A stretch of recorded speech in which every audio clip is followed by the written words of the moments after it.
শাকিব খান এই নামটা মুখে নিতে গেলেই আমার বেশ কয়েকটা শব্দ নিজের মাথায় আসে, যেগুলো আমি আগে বলিনি।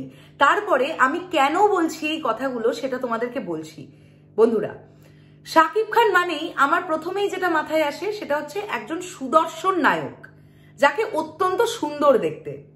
দ্বিতীয় হচ্ছে শাকিব ভাইয়া মানেই আমার মাথায় আসে জেন্টলম্যান।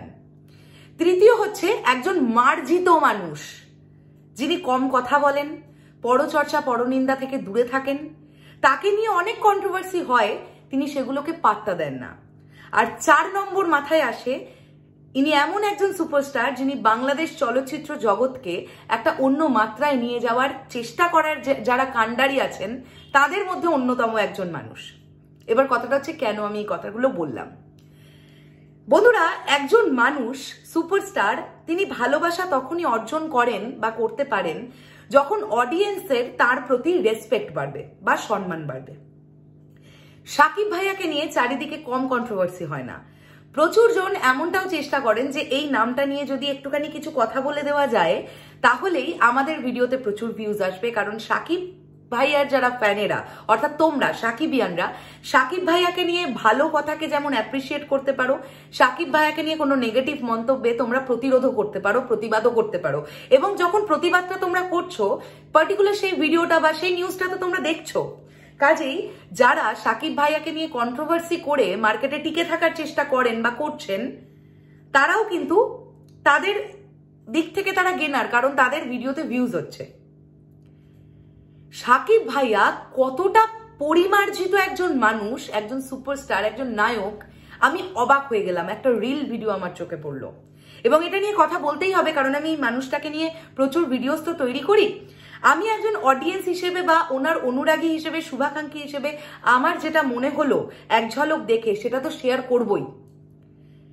বন্ধুরা, দিনটা ছিল যেদিন রাজকুমারের আনুষ্ঠানিক যেদিন অ্যানাউন্সমেন্টটা হলো, মানে মহামান্য রাষ্ট্রপতি সাহেবের যেদিন জন্মদিন ছিল, সেদিন শাকিব ভাইয়াকে যখন স্টেজে ডাকা হয়েছে, উনি তো সুপারস্টার এবং উনিও এটা খুব ভালোভাবে জানেন, উনি স্টেজে ওঠা মানে সেই স্টেজে টিআরপিটা একটা অন্য লেভেলে উঠবে।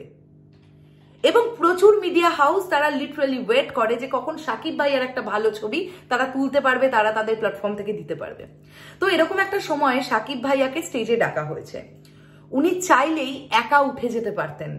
কতটা পরিমার্জিত এবং ভদ্র একজন মানুষ, যেহেতু প্রিয়তমা রিসেন্ট ওনার সিনেমা এবং সেই সিনেমার যিনি নায়িকা ইদিকা পাল, আমাদের কলকাতার ইদিকা পাল, তিনিও এই পার্টিকুলার অনুষ্ঠানটাতে উপস্থিত ছিলেন। তাকে তিনি ডাকলেন এবং তার সঙ্গে সঙ্গে যে সিনেমাটির অ্যানাউন্সমেন্ট হলো, অর্থাৎ রাজকুমারের নায়িকা কোর্টনি কফি, তিনিও অনুষ্ঠানটিতে উপস্থিত ছিলেন। দুজন নায়িকাকে লিটারালি স্টেজে ওঠার আগে উনি নিজের কাছে ডাকছেন এবং উনি বলছেন তোমরা আগে ওঠো বা আপনারা আগে উঠুন, তারপরে আমি উঠছি।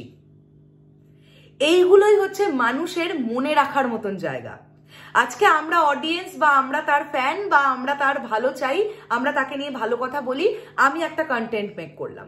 কিন্তু আজকে যে ইদিকা পলের কথা যদি বলি, সে এপার বাংলার একজন নায়িকা, বা আমি যদি কোর্টনি কফির কথা বলি, তিনি ওপার বাংলা মানে হলিউড, একদম অন্য ইন্ডাস্ট্রির একজন নায়িকা। তিনি যখন এই সম্ভাষণটা মেগাস্টার শাকিব খানের কাছ থেকে পাচ্ছেন, এইগুলোই কিন্তু মনে রাখার মতন ব্যাপার। এবং আমার মনে হয় শাকিব ভাইয়া এমন একজন পার্সোনালিটি যিনি যারা আপকামিং, যারা মনে করছে যারা কাজ করবেন, যারা ইয়াং জেনারেশন, যারা সবেমাত্র তাদের জার্নি শুরু করেছেন, তাদের সকলের পথ প্রদর্শক হতে পারেন। উনি এমন একটি ক্যারেক্টার। ওনাকে নিয়ে চারিদিকে এত কন্ট্রোভার্সি, উনি কিছুর মধ্যে নেই।